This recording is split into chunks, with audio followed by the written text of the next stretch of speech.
This is Don't Panic, episode number 271, recorded April 6th, 2020. This week in Lunatics. Hello, everybody. Welcome to this episode of Don't Panic, the technology podcast on gadgets, the internet, and you. Thanks for joining us. I'm Sean Jennings, joined as always by two guys who cannot get food delivered to them. Therefore, I'm shocked they're still alive. It's Colby Rabideau and Dan Miller. Hello, gentlemen. Hello. I've been doing a lot more cooking. Did we talk about this? I've pretty much been my old conversation. Okay, yeah. I have like 3 conversations. I can talk about the food I've made, the video games I've watched, and the workout Zoom classes that I've found. Like that's pretty much it. I mean, you're living that best quarantine life, my friend. I don't know if there isn't a best one. There's just the one that you have. Did we talk about how I'm eating out more? No. That seems counterintuitive. It does. Sure. First of all, I should point out that quarantine here is different than quarantine for you two because there's a lot of space where I live. It's easy to be 6 feet away from people. We're already 6 feet away from people here. I see. Social distancing has been practiced for a long time. Yeah, judging by the noises on the other side of the wall, I'm not 6 feet away from my neighbors right now. I doubt you're ever 6 feet away from another human being where you live. So it's not as big of a concern. But what I have found is that restaurant and even fast food is better now. It's a lot better. Because go on. Because I'm serious. Go to like a McDonald's. It's so much better than normal. Or go to like a local sandwich place. It's better because they're not making as much. So everything is like, I had a Big Mac the other day that was, Taco Bell. I had Taco Bell the other day. A food you would never consider to be particularly fresh or good. It's just Taco Bell. It was uncomfortably fresh. Like they had just made the beef. And I was like, this is too fresh for Taco Bell. It's amazing. Was it like you came in so they had to make some beef? Is that what happened? I mean, they certainly weren't that busy. So I can't imagine. It's like that with all these places where they're just not. The local place down the street I get sandwiches delivered from, the sandwiches have been like miles better because they make like 4 sandwiches a day now. It's incredible. Like they actually take the time to make it good. So support your local restaurants. They're very tasty. That's a good idea. And now in Massachusetts, they can deliver alcohol with your purchase, which they couldn't do before. So, what? Now, I don't know. I think it's only beer and wine. I don't know if they can do cocktails or not. You'd have to check the law. I know it is beer and wine. Yeah, I know. So there are a couple places with like restaurants that have like fancy cocktail bars here that are doing like mixers. Like they're bottling everything except the booze, right? And you can get that delivered along with your food, and then so you supply your own booze and you can make the drink yourself. Makes sense. Yeah. But man, I would love to just cut out the middleman. The middleman being me going to the liquor store.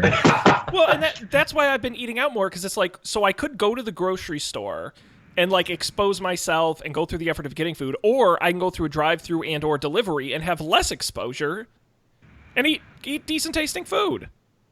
Mm-hmm. That's true. Have you been masking it up? I finally decided to order a mask the other day. You can still get them? On America's favorite website, Etsy, you sure can. I ordered like 8 of them because I trust only one of them will actually be real and good. And it was so sketchy.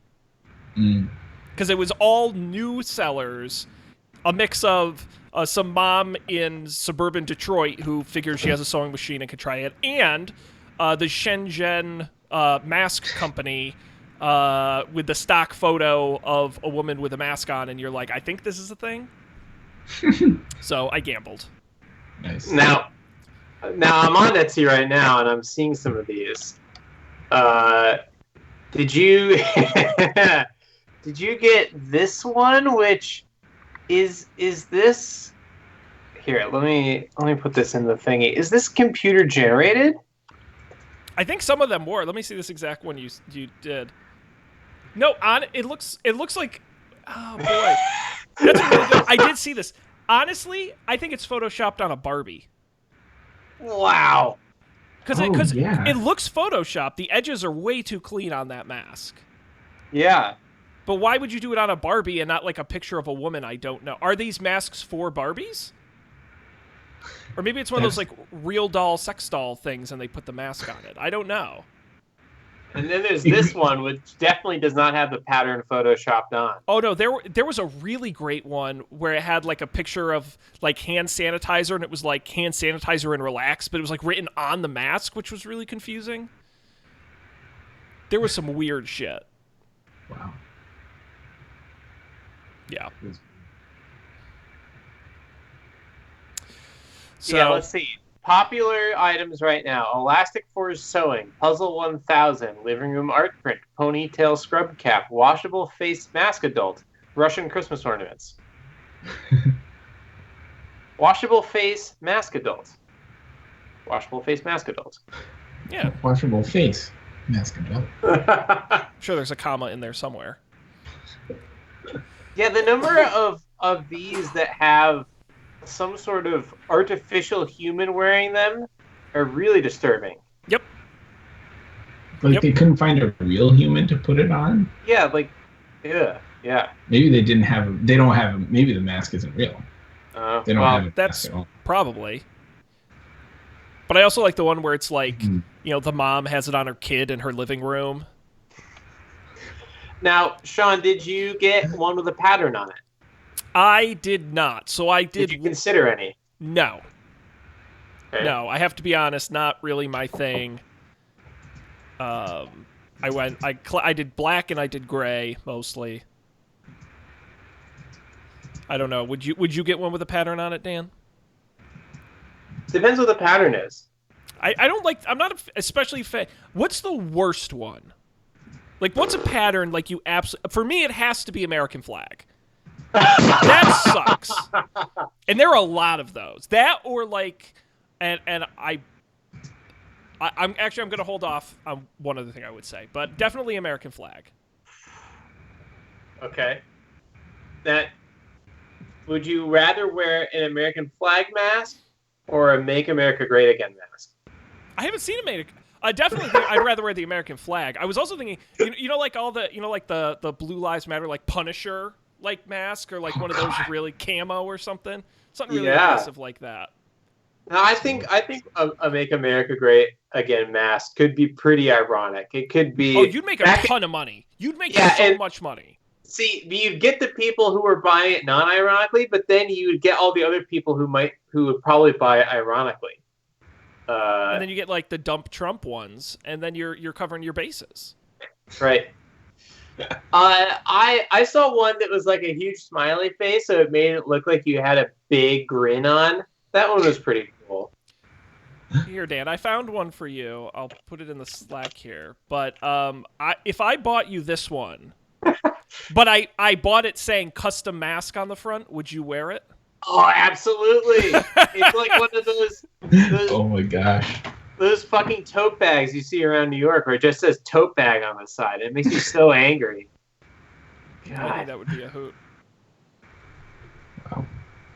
Was it one of you that was telling me about the masks that you can get printed with your face on it so it works with Face ID? Yep. I forgot about that. You think if I got one with Dan's face, I could steal his phone?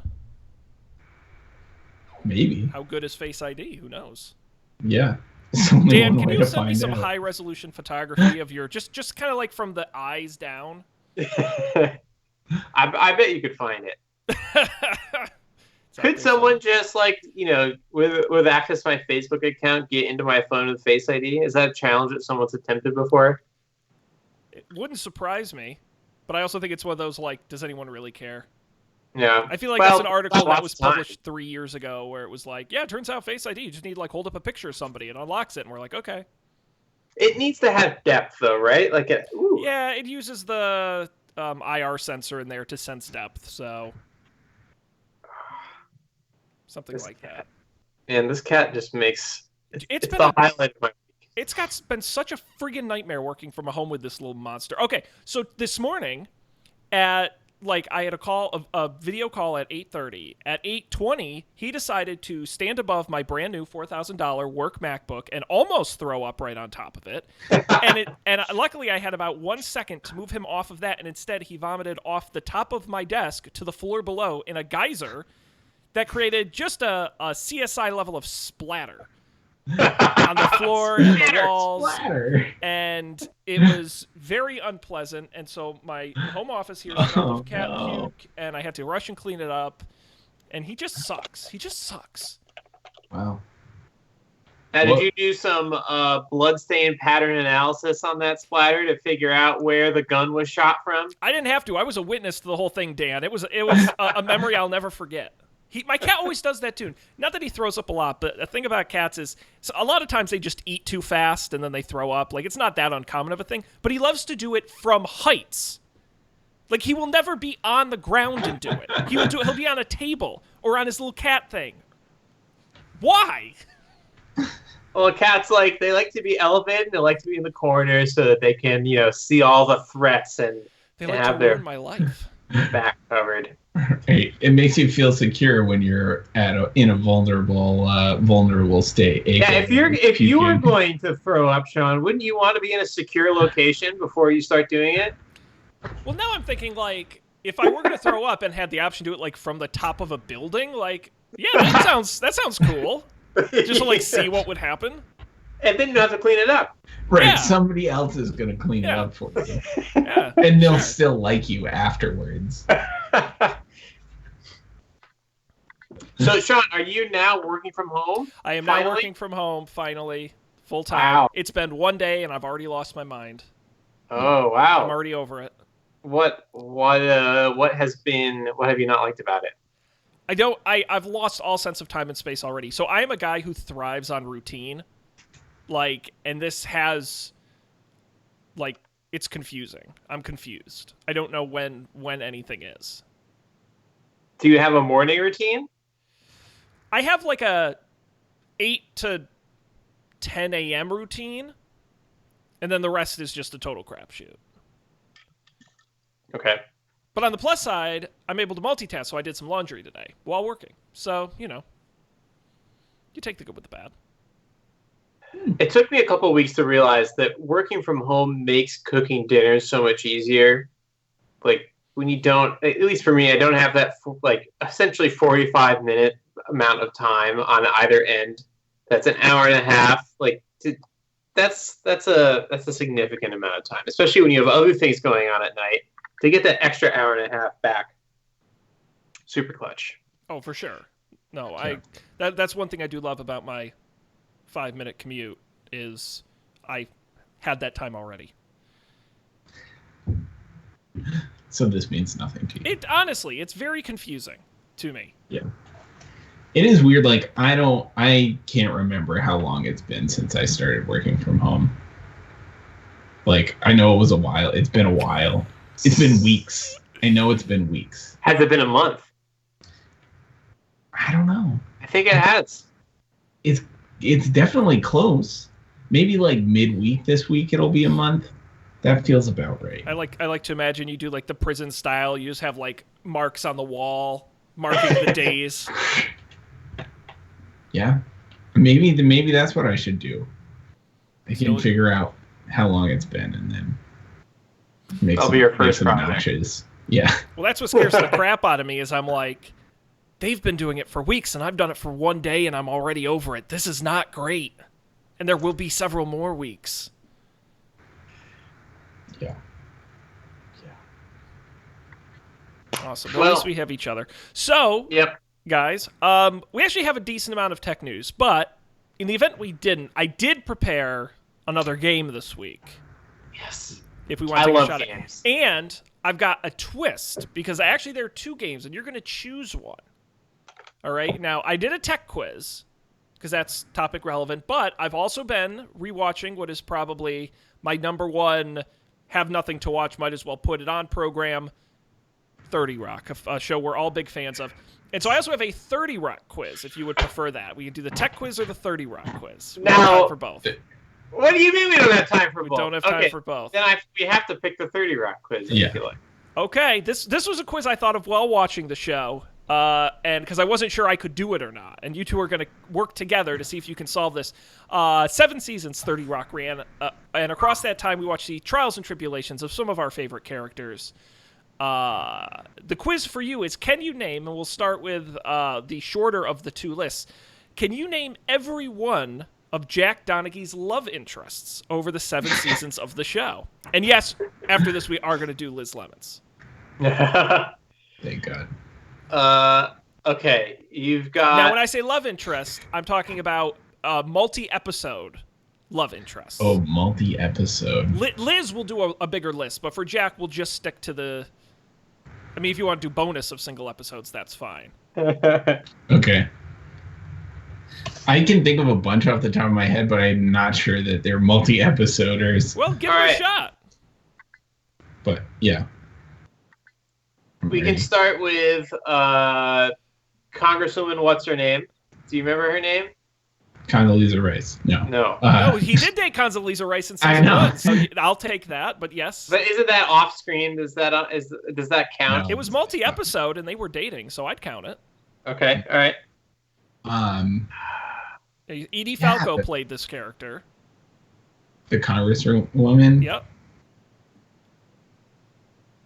She was shot in the face by her dog.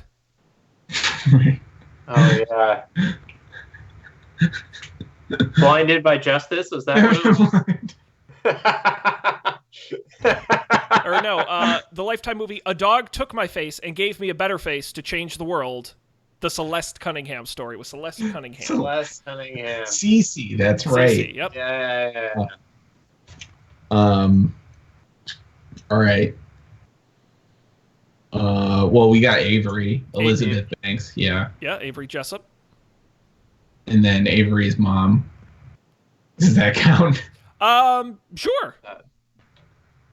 And then the person who was his maid, and then he started dating her, or his mother's nurse. Yes. His mother's nurse, Salma Hayek. Yeah. I don't remember her name either. And then you got the Elisa, and then you got the Boston girl. Yeah. The wonderful Julianne Moore. Maggie? Nope. No. I see. This is a bad quiz for me because I'm really bad. I can remember everything about the characters. I'm really bad with names. Well, if you can get pretty close, I'll give you the name Nancy Donovan. Nancy Donovan. There's still 2, I would argue, you're missing.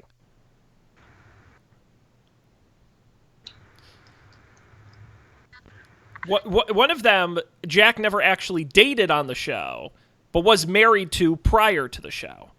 Oh. Fought Liz Lemon at the prince's dinner party. The Habsburg dinner party, That's right? Yeah. Man, I just watched this episode too, like 2 days ago. Oh boy, you have no excuse. And it was around the same time one of his other love interests, who he was engaged to, was introduced.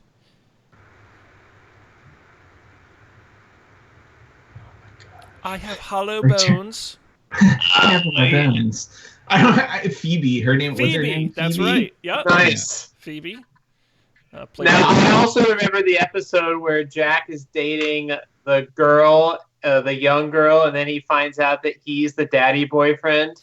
Pizzarina Sabaro. Yes. Yep. That was.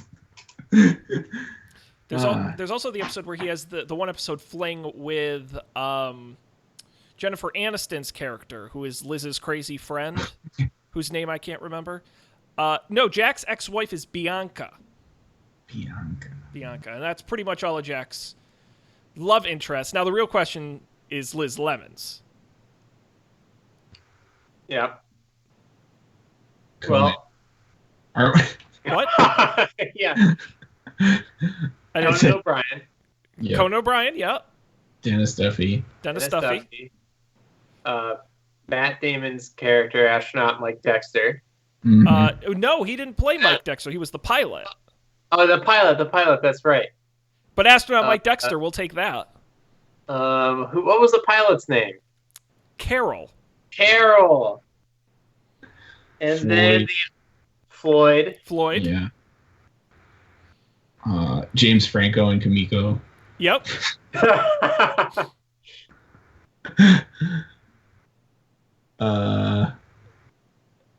Well, Chris Cross. Chris Cross, absolutely. James Marsden. Yeah. The guy who was her cousin. Yes. Yep, the hair. The hair. Was his name like Gray or something? It was Gray, like yeah, that? very good.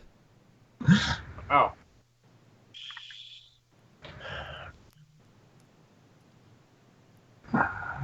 There's some biggies we're missing. Really? The guy who sold the computers to the Google and then had the party. Does that count? And all he wanted to do was date Liz. I mean, I wouldn't count it because I think it was more of a casual than actually dating. All right. That's fair. I will say you're missing two sort of big multi-episode, including one who was so excited he put his hands up and they got chopped off by a helicopter. Oh no! Dr. Don, no. John Hamm. No, John Hamm. Dr. John. Dr. Drew Baird. That's one of my favorite arcs. Oh, he's awesome. John Hamm's the man. He's got to do more comedy. You're also missing Liz's perfect match. The Englishman. Yes, Michael Sheen. With a famous name. Oh my God! The guy from Blade, Wesley Snipes. That's right. Your name is Wesley Snipes. Yep, that's pretty good. You got most of the big ones, and at risk of this going on forever, we also would have accepted Gretchen Thomas. Oh yeah. Stephen Black, who was Wayne Brady in the Source Awards episode. Yeah. Jamie Hamilton, the coffee guy. In her Cougars episode. Peter Dink. What? Peter Dinklage. Oh yeah, and the didn't she have a thing with the guy who played the robot? He was on the show. Oh, he was the robot, and then his name is his real life name, I believe, is Cheyenne, which is odd, but yes. There's also Steve Martin as Gavin Velour. And yeah, that's pretty much all of them I can think of. So, pretty good job, solid. Thank you. That was fun. Yeah, like I said, when I was watching the show, I'm like, there's no way I couldn't have done it. I was cheating. I had a list, but that's not an easy one. Yeah. They had aggressive love lives. Alrighty. Turns out it's a good plot device for honestly, sitcom. A different interest every season. Well, we do have some tech news here in the rundown to talk about, guys. Believe it or not, nothing too earth-shattering, but we got to talk about something here. So why don't you guys go ahead and pick something out of that list? Anything that suits your fancy? All kinds of stuff. Stuff and things worth discussing. Maybe. Dark Sky. Dark Sky. Yes. My recently abandoned weather app. Yes. Well, the good news for you is, well, it's not really good news for you. It's just news in general. Apple acquired the popular weather app Dark Sky. No indication on what they paid for it quite yet. But interestingly enough, no changes coming to Dark Sky for iOS at this time. You can still buy it on the App Store for $3.99. But you won't be able to download the Android and Wear OS apps anymore. And if you already have them, you'll only be able to use them until July 1st, until they're entirely shut down. And even more importantly, Dark Sky's API will continue to function through the end of 2021, but it won't be accepting new signups to the API and eventually will be shut down. The Dark Sky API is actually pretty popular for a lot of weather apps. They use its underlying technology. Doesn't that app we talked about at some point recently on the show, Weatherline, uses dark sky, at least for some things. In part, it's one of its inputs. Yeah. Yeah. Damn. That's interesting. Do you think it's going to go away? Is it just going to get built into iOS? Boy, that's a tough one. Because Apple really... There's not a lot of technology I can think of. No, but because it's like you think they purchased Shazam and then just kind of like left it alone and it still exists. That's true. But then they also bought like the Siri technology and just merged it into Siri and that lived on. But then there's a bunch of apps they also bought and then just folded and took the people. So I don't know. I mean, I don't know. It didn't seem like the people behind this were like tech geniuses. Maybe they were. I don't know. But it seems like, I don't know, their built-in weather app is super mediocre, so it would make sense to fold this into their existing weather app. Yeah. Can you still get Shazam on Android? That's a really great question. But the thing is, you can get Apple Looks Music. Like you can, yeah. You can get Apple Music on Android. So that's why I don't know why they're in a rush to shut down Dark Sky on Android. I think that means that it will be getting built into the... I mean, I get the API. That makes sense to me, that you would shut that down. You don't want competitors using your data. I get that.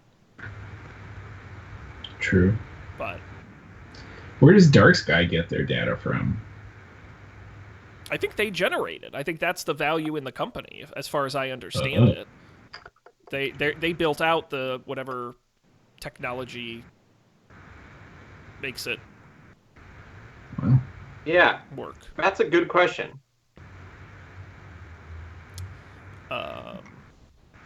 Well, that's cool. Their whole blog is deleted too. You can't even see their past entries. Blogless. So weird.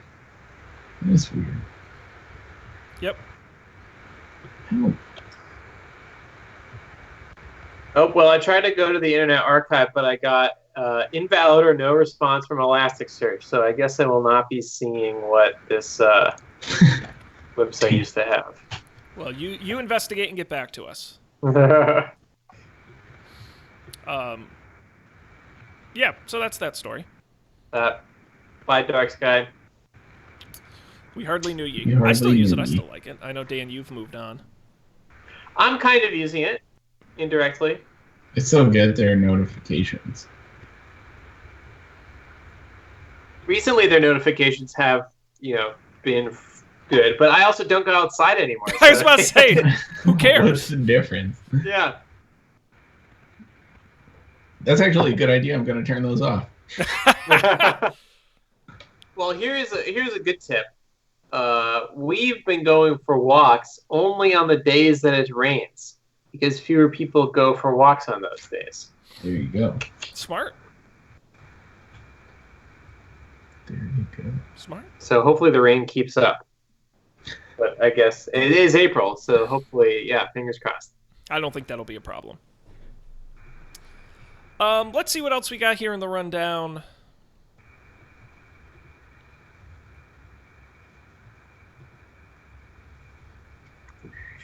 Just any...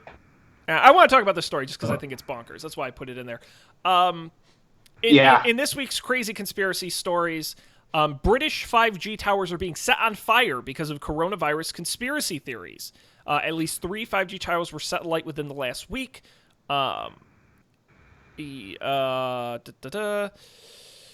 Rumors and conspiracy theories over a link between the rollout of 5G and the spread of coronavirus have been spread primarily through social media networks. A variety of groups exist on Facebook and Nextdoor where thousands of members repeat false and misleading claims that 5G is supposedly harmful.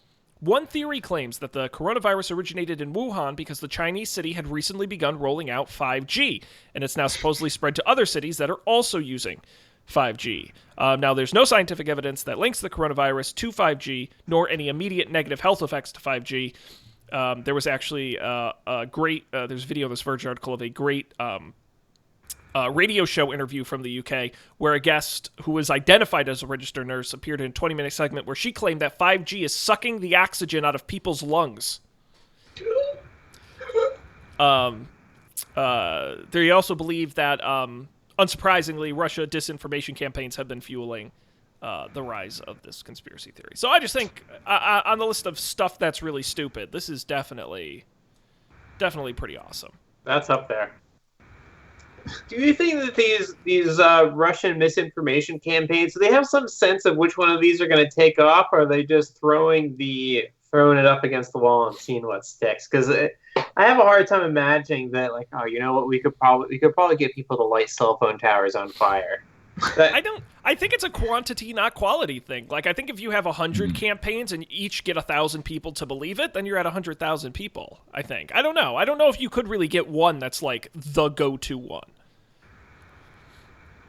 I mean, even historically, it's like, we only, it's like the moon landing or the JFK shooting, or it's like we only have so many, like, really good, widely believed / disbelieved conspiracy theories. Right. And this one is, like, way more stupid than those. It is pretty stupid. But the interesting thing is, and I was reading this before we came on the air, but even before coronavirus, there was a lot of misinformation campaigns starting about 5G anyway, about the supposed dangers of it being rolled out even before coronavirus. So this sort of hopped onto that existing conspiracy theory. Right. Now, have either of you ever 5G'd before? I'm guessing not, as iPhone people. Yeah. All right. No. Have you? No. Nope. To be honest, I barely get reception at my house now, so I'll take one thing at a time. Can't get ahead of myself. Alrighty, what else do we want to talk about? Can we talk about the Minecraft thing? We can, Dan. You brought in this story, so I'm going to let you break it down for us. What do you got? I don't entirely understand what this is, but there is a virtual benefit concert happening in Minecraft. I feel like this could be one of those what's the podcast Reply All things where they do the, like, do you understand the sentence? Yes, no. Yeah, that. Chiptune band Anamanaguchi is teaming up with the iconic emo band American Football, electronic artist Babs, and another other musicians for the free Minecraft show. The benefit is called... Oh, okay, interesting. The concert will take place in Minecraft, in an area where players can visit. It will be streamed on Twitch. There are VIP passes, which gives members access to a special area in-game, and a Discord to talk directly to these artists. And the article points out that this has happened before with the Fortnite concerts and the Fortnite Star Wars premiere. Yeah. I'm actually disappointed. I thought this involved actual American football. That now that I'm reading the headline, it doesn't make any sense. No, of course they were talking about iconic emo band American Football. I've totally heard of them before. Other bands listed in this article include Marshmello and Soccer Mommy. So, hey, this is neat, and I will say, Dan, you said you've been watching a lot of video games. I said that, and I misspoke. I haven't been watching video games. I was going to say watching TV, but I actually haven't been watching that much TV, and it's mostly been... I've been on a quest to finish all the games that I've started. I am in the middle of, like, 6 games right now. That's what I meant to say. But no, sadly, yeah. I was going to say, I'm desperate for anything to watch, because even though there's a million things out there, I feel like there's nothing out there. And so... Bleacher Report, which, if you don't know, that's Turner Broadcasting's sports media arm, has been doing on Twitch a Madden bracket tournament of the greatest. So they take the greatest team of each team. So, like, the Patriots' perfect season team and the Bills' Super Bowl season in the 90s teams and all the best teams, and they're doing a bracket against each other in Madden, simulating the games. And I actually watched some of it on Twitch. That's like, cool. People are playing the game? No, it's just in the new Madden, you can just straight up simulate a game and watch it be played. So they're just streaming it. That's weird. It genuinely is weird, and it's after a while you know, of course they have like the pre-programmed voiceover announcer guys who are which is weird because I'm like, I don't know why they wouldn't have live announcers doing the game like from Bleacher Report. No, it's the pre-recorded one, so all the lines are like, he looks like he's playing real well tonight, you know, like the most generic lines that could apply to anything. They got to get him in this game more. But it's actually been, I wouldn't say it's better than regular football, but it's been mildly entertaining, and I have been watching some of it. So I get this concert idea. I think it's actually pretty neat. Yeah, I think I went to I think we talked about it in the show. I went to the Fortnite Star Wars premiere thing. I downloaded and installed Fortnite just to do that. And it was cool. I think that I think we talked about this too. I think that at least for where the technology is now, you can't motivate people to enter a virtual space just because it's a virtual space. Like you can't just pretend that it's real life with no other benefits or gimmicks, because then it's like, well, why would I do that? It's the same. Like, I think we have this problem with remote work where all these tools we have to simulate what it's like to be in person with someone when it's never going to be as good, and you're not embracing any of the cool things that you could do. And it's the same thing with this. Like, the reason why Fortnite and Minecraft are cool virtual experiences isn't because they're super high fidelity and you can see people's eyes blinking and their arms moving. It's because it gives you can do stuff in there you can't do anywhere else. And if you put a concert in there, people will show up. They wouldn't show up in the same way in Second Life, because, like, well, why would I go to Second Life and just stand around and listen to a concert? In Minecraft, I could build my own little, like, that was something people are doing in Fortnite. They're building these little observation platforms to watch their premiere from live while it was happening. It was cool. So, yeah, I think there will be a lot more of this stuff in the future. Yeah, I wonder. I mean, obviously they're doing this to benefit the coronavirus relief efforts, which is great. But I'm wondering if a time will come where it's financially lucrative enough for an actual band you've heard of to do this. Not to slam American football, but I just wonder if someday we'll see a Lady Gaga concert in Minecraft or Fortnite. I don't know. I think it's interesting. I think so. I think the time will come. I think, we've talked on the show before about what will come of this coronavirus situation in the future. And I think one of the things is we're learning new ways to communicate and connect with each other. Another thing I was watching the other day is ESPN on its like actual channel is doing an NBA 2K tournament where they're having actual NBA players, like big name NBA players, play against each other in 2K in a tournament, and they have a camera in each person's home, and they're playing from home, and then they're broadcasting the game as they play it. And I was watching it, and I'm like, this is actually pretty compelling to sit and watch. And I'm like, this would have never happened outside of this current situation. So I do think we're going to see some really cool new experimental ways of people to connect and share things. Yep. That's cool.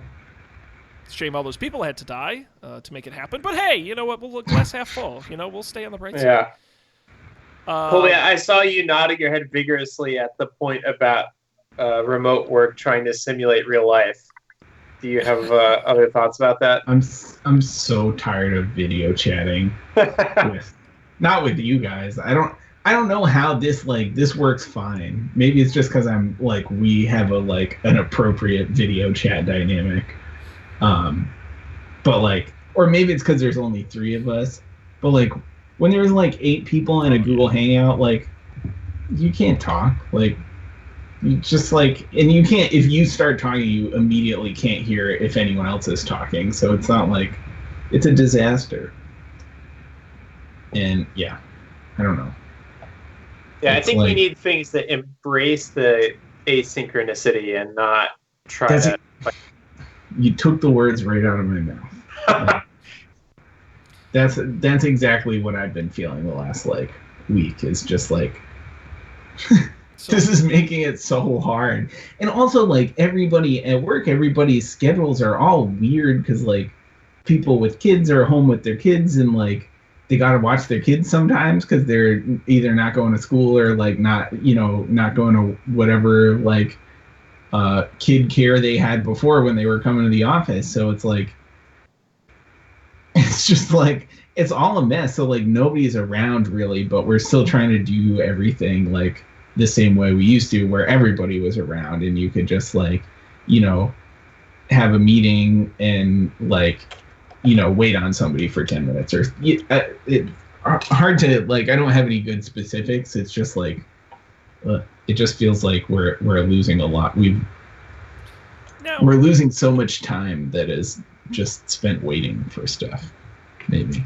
Now, you guys obviously have been working from home a lot longer, not only in this, but in general than I have. So a question I have is I've noticed my colleagues are falling into two camps when it comes to communicating virtually. There's the, we need to talk about something, I'll set up a meeting person. And then there's the, no, I'll just call you out of the blue when I need something person. Do you guys have a personal preference one way or the other? What's the best way to work? No one has ever called me out of the blue. Yep, that's not a thing that happens okay. Okay, I won't call out names, but I have some colleagues who, like, if they all of a sudden in Teams it'll just start ringing, just out of nowhere, and I'll have to answer it. Hello. Yeah, that does not happen, but I know for a fact it happens at a lot of other different kinds of companies.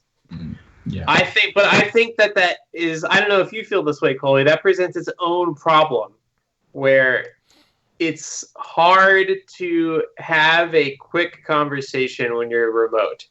Yeah. Because today it has to be scheduled. Right. Yeah. Today I was like, "What?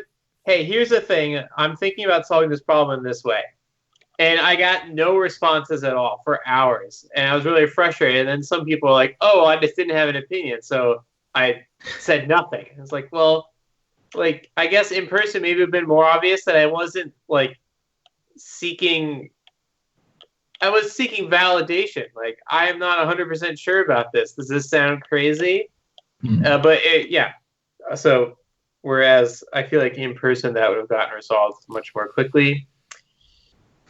Well, yeah. That's the issue I have is the folks I work with, who are very nice and great, and hopefully aren't watching, are not the most tech savvy. They're not used to communicating even by phone. We're usually in the same office. We don't have people across the country where I work, so they're used to talking in person, or even at that on the phone. You can't get anything done by just text chat.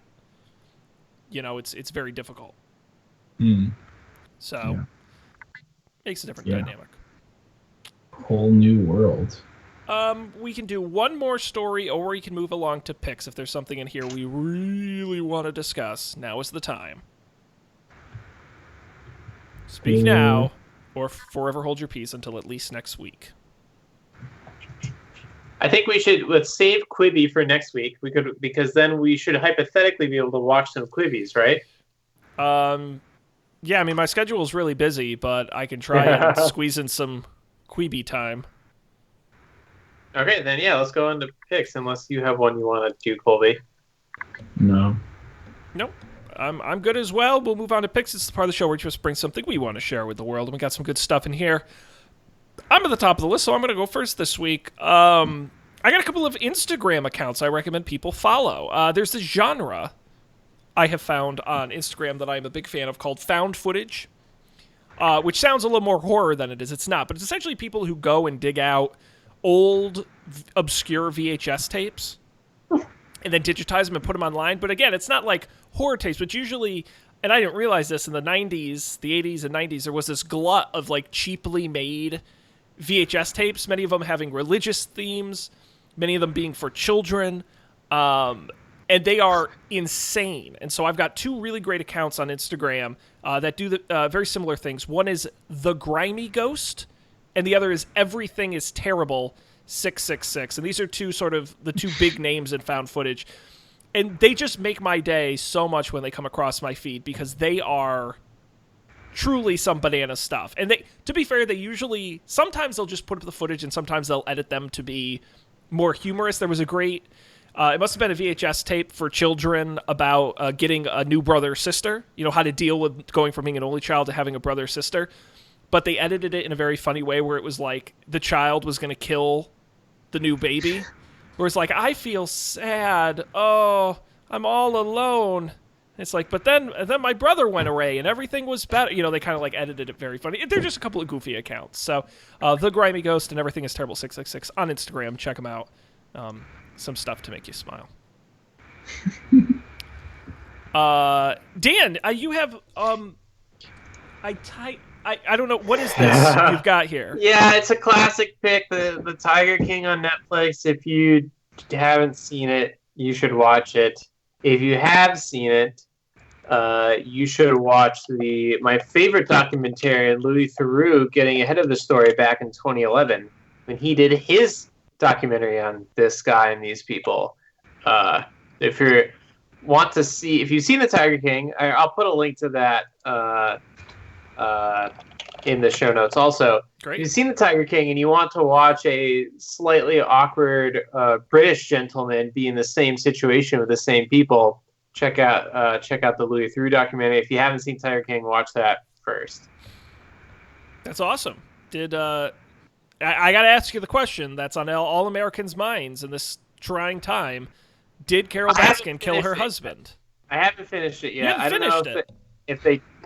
I think I'm on episode 6. Oh, but you got through the Carol Baskin husband episode. Yes. Okay, so now I know they don't talk about that anymore. No, it's fine. No, they don't come to a conclusion. I mean, it's really that episode that focuses on that part of it. But that's everybody online. It's like, literally, I'll talk to like coworkers or just like strangers, and they'll be like, "Did Carol Baskin kill her husband?" All I know is they certainly edited it. Either she really seems like she did, or they edited it. That edit was so brutal. Look, Carol is suspicious and definitely not a good person, but also she was not done any favors with that edit. They made her look like the biggest friggin' villain. Yeah. Rough. That's awesome. Well, there you go. Tiger King. If you haven't seen it, everyone else on the planet has, so you might as well check that out. That's cool. Colby, you got a pick for us this week? I don't have a pick. I haven't done anything new. Are you what are you playing video games at the moment? No, I played Minecraft with Dan. Oh, that's fun. Yeah, that's pretty much all. Are you aside from Tabletop Simulator, which I've already picked? Fair enough. Yeah. All right. I haven't purchased anything. Have you ate anything different? Have you Yeah, I guess. I don't know. I clean my apartment a lot. Okay. Any cleaning products you want to promote? Did I pick my vacuum already? I think you did. Oh, damn. I think you did. You have a spray you use, or like a cleaner? You have a microfiber towel? I just have a bunch of Lysol wipes. Okay. Lysol wipes, yeah. Use that a lot. That's pretty cool. I have a box of Swiffer Duster cloths. Oh, Swiffer Dusters, man. That's good stuff. Yeah. That's good stuff. All right. Old standbys. You don't have to have a pick. That's perfectly all right. Just be regular. Guys, that's it. We're done. Ba-boom. We did. End of the episode. Another one in the books. I will very quickly mention that everyone should check out Up for Debate at upfordebate.tv. Last week's episode was actually very interesting because the final episode in March Madness, Matt and I reviewed our For Dummies books. I read, which actually I have right here and I'm using as a mouse pad, Beekeeping for Dummies. And which for some insane reason I bought the print version of, not realizing, because I like print books better than digital books, but I'm like, of all the books I did not need a physical copy of, what am I going to do with Beekeeping for Dummies? How about this? If you're a fan of Don't Panic, email us, don'tpanicshow@gmail.com, and I will mail you this book because I don't want it anymore. How's that? Free book. Sure. And then Matt read Feng Shui for Dummies, and we actually learned a lot on the episode. It was that sounds really interesting. How about this? Would you like a bee fact? Yes. While we're hanging out here, let me see. This was one of the more interesting things that I learned about beekeeping, but now I have to try and find it in here. Oh, perfect. I found it. Do you ever wonder what bees, specifically bees in man-made hives, do in the winter? No. All right. What do they do? I never thought about it. They cluster. And there's actually a little picture here in the book, and you can see kind of like a hive split in half. And you see that dark section is all the bees clustering together. And what it is it says here, the queen is surrounded by thousands of her workers, kept warm in the midst of the winter cluster. The winter cluster starts in the brood chamber, when ambient temperatures reach 54 to 57 degrees. When the cold weather comes, the cluster forms in the center of 2 hive bodies. This is where it gets really interesting. Although the temperature outside may be freezing, the center of the winter cluster remains between 90 and 93 degrees. The bees generate heat by shivering their wing muscles. No drones are alive or in the hive during the winter, and the bees consume about 50 to 60 pounds of honey during the winter months. They eat while they are in the cluster, moving around as a group whenever the temperature gets above 40 to 45 degrees. They can move to a new area of honey only when the weather is warm enough for them to break cluster. Bees won't defecate in the hive. Instead, they hold off until they can leave the hive on a nice mild day when the temperature reaches 45 to 50 degrees to take cleansing flights. So there you go. It's an interesting read. I'm not gonna start beekeeping, although this book really does make it sound easy and fun. But no, I'm not gonna start.